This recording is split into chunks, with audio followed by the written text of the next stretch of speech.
which is human resource development. So KG to PG and skill development is also under me. So what you'll see in Andhra is outcome-based education, and I'm leading this from the front.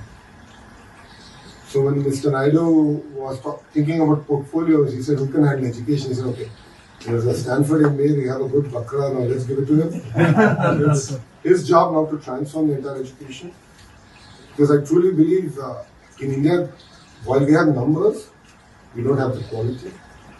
So my department had this tussle and they said, no, we have quality, we have done great stuff. Then I said, 4 years undergrad, and we are not able to find a job. But 4 months of subsequent training, they're able to find a job. And that's fundamentally wrong, something wrong with education. Two, I believe that government education is a very, very important role.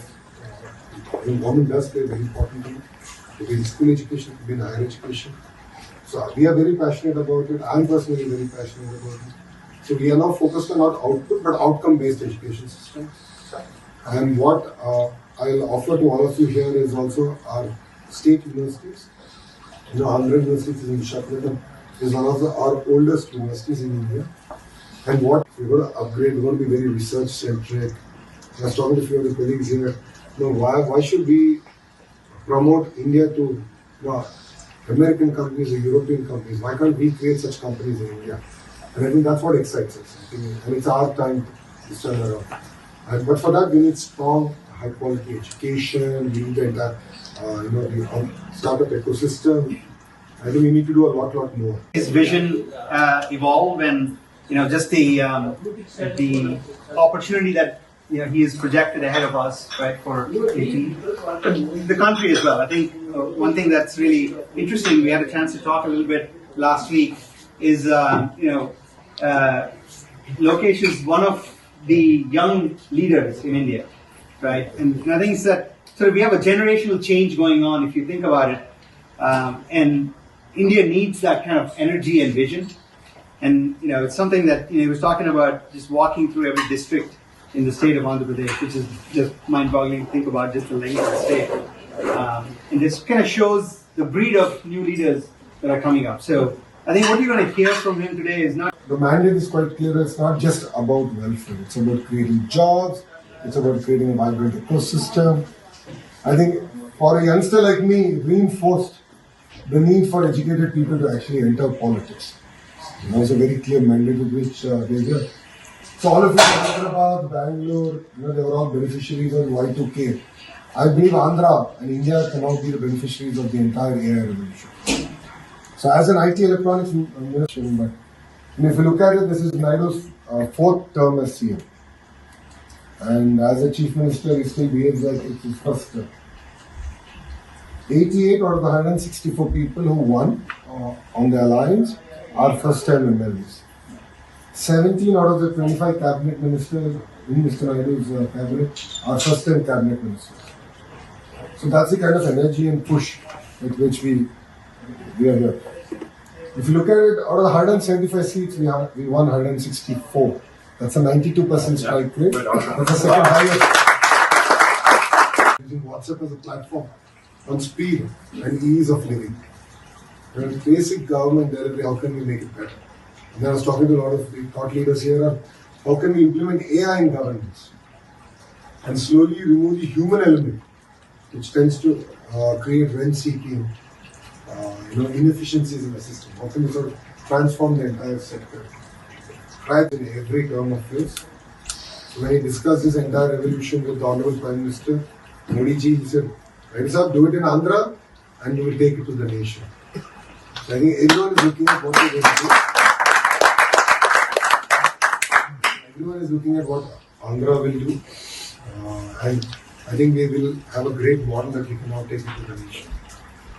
Andhra Pradesh, all of you know, is now the new state post the bifurcation. It lends itself to unique opportunities. Crisis is an opportunity.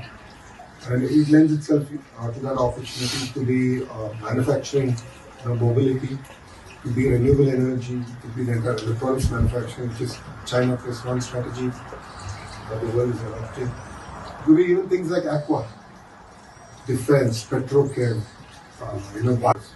because unlike other states which have capital in the center of their universe, because of historical reasons and geographic reasons. Everything is centered. In our case, we are like, let's decentralize, go to every district and transform each and every district. Saying that, we're doing some very interesting projects. One is the skill census, where we want to assess, understand the skills of our citizens, look at micro interventions, how can we improve their skill set and based on outcomes, and then create next generation workforce, entrepreneurs, thought leaders coming out of the state. Parallelly, I'm doing a project which is, I call it a family scorecard. And the idea is how can I enlarge the family from a 360 degree and actually do micro interventions, pull them out of the cycle of poverty. So we call this the 4P. All of you have heard about the 3 Ps, right? Private-public partnership. So we are adding people to it. See, all of us are beneficiaries of it. We don't know how and what's the right model. So using the entire family scorecard as the model. Where, again, the era of AI, we can understand how to improve their income levels, how can we pull them out of the cycle of poverty. And that's what makes it very interesting. So we're doing some very interesting stuff in Andhra Pradesh. And needless to say, this time around, we are very focused on actually grounding things, getting things going. It's just been 4 months since we came into power, and if you've been following the news, a lot of exciting announcements have already come. More will follow.